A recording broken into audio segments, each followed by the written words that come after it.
What's up, guys? Welcome back to the channel. Today I wanted to go ahead and go over this girl's clutch. This is a Phantom. I originally actually purchased this girl as a Mojave, but she is super dark to be just a Mojave. My buddy said that she looks more like Phantom and Mojave or Mystic. They're kind of not sure, sometimes it's hard to tell what they are, but I've produced some Mystic Potion and actually our Purple Passion with her in the past. I've paired her to a pastel Mojave Yellow Belly, and I didn't hit any white snake, so I am assuming that this girl probably does not have any yellow belly. The only reason why I'm saying that is because her recent clutch sure looks to have some kind of yellow belly in it, but I could be wrong. Some suggested that this girl might have some fire, but I don't know. It's not light enough to be able to have fire, and it's actually dark, so not sure what she is as far as any additional genetics. I'm just gonna go look at it as this is what she looks like. This is and I've called her a Phantom before because I have produced Purple Passions with her, not Mystic Potions or super Mojaves with that Mojave that I have. So she is not a Mojave.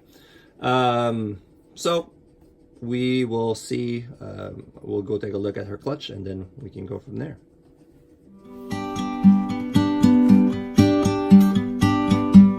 Okay, so we'll start with a few of the simple genes. Well, maybe not so simple, but there are a couple of babies in here that didn't quite shed because they are so tiny, and for some reason they didn't absorb their yolk. So these are the two that have been in their tub together for about 2 extra days now. The others have already shed, and so I'm gonna go ahead and just separate them and separate these guys, just keep them moist, because most likely they will not shed until after their few meals, and they'll go into shed again, and they'll shed their first skin off. But this one right here is just like the mom, the pattern wise, just a little lighter, but it's probably gonna darken up as it sheds and as it grows up. But this is I would just say a Phantom. So that's a simple Phantom right there. Now this one right here, and is I actually paired her to the Sapphire. So this one right here is a Sapphire, and it's so tiny. So Sapphire's got busy patterns, that tail right there, and then the highlights on the body. So this is a Sapphire right here. So look at that tail, the neck pattern. But it's gonna look a lot different once it gains some weight, and also once it's actually completely shed. So let me go ahead and put these two away. They're getting squirrely. They don't want to be touched anymore. Then I have escape. I have this one that I'm not quite sure what it is. Probably just a normal. I don't think it's yellow belly. Maybe blade. I don't know. It's not enchy, but it's definitely banded. And then the little ones are the ones that are really wanting to get up. And here's another one that looks similar, but not quite sure what it is. could be the Sapphire influence. I don't know. Yeah, that tail pattern kind of tells me Sapphire, but it doesn't have enough highlights. So who knows? And then there's this one that is really reduced in pattern right here. I mean, this guy or girl, I'm not sure. And I've only put one male into this particular female the entire season. She produced last year, so and last year it wasn't anything that would produce if she had ended up retaining some sperm, but from the last year's male. But this right here, I mean, that looks so banded. Lighthead, looks almost, some people say maybe fire, but you know, it's not, the head's not light enough. I don't know. But I'm gonna hold on to these guys for a little bit, wait until they get a couple of sheds, and just to see kind of how they color up. And then we hit on a few other things. Come on, guys, cooperate. Then we hit on this Sapphire, really busy Sapphire. Could be because of that female's influence. But there you go, that tail, that neck, the highlights on the neck, screaming Sapphire. So I haven't sexed any of these guys, so I don't know exactly what they are as far as genders are concerned, but we hit on one Sapphire right here. There you go. And then we hit on, come on guys,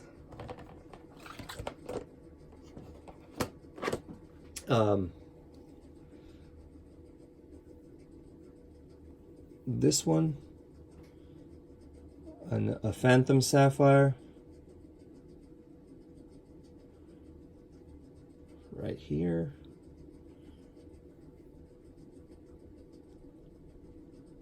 Look at that neck pattern right there. Boom. And then there's this Extreme. And the only thing about Sapphire is there's variance to them as far as Extreme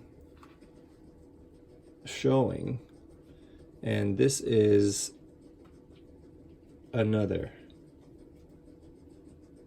And look at the neck pattern, similar to the other one, the elongated neck.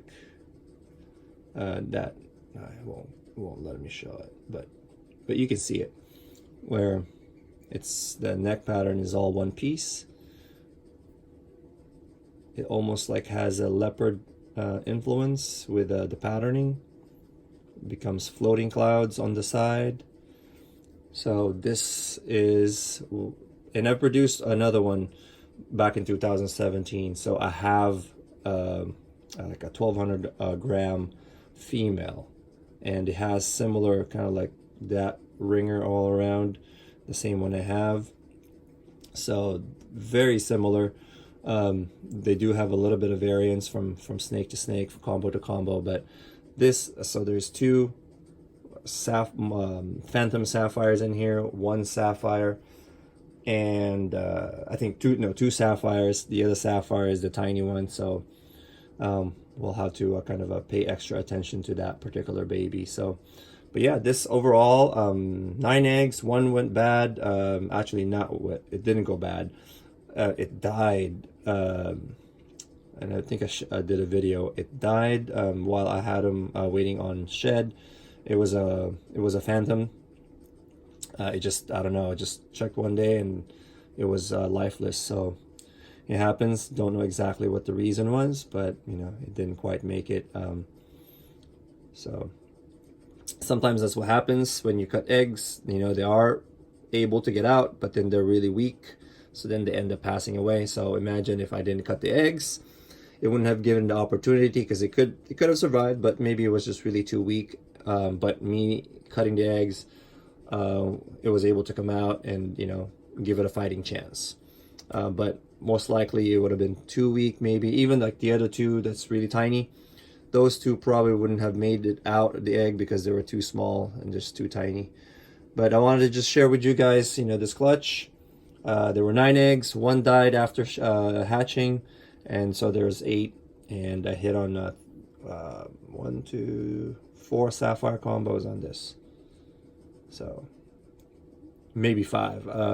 The last Phantom, it could be, but we'll see as it ages, because it didn't shed either. So there is some potential in the Sapphire gene. The Fire Sapphire clutch just hatched, and they're actually almost all out. So I'm gonna go ahead and post a video on that once they are all completely shed, to give you guys an update. But man, look at that. So all right, guys, thanks for watching. Hope you guys enjoyed this little quick update on the Sapphire project. If you guys have any questions on any of the snakes that I hatch, or available list, PM me, comment below, or just hit me up on all my social media. If you guys like the video, please hit that like, subscribe. Thank you for all your support. And if you guys are really interested or want to know more about the Sapphire combo, or Sapphire gene, please message me via text or through all my social media. Look at that. All right, guys, don't want to make this too long. Till next time.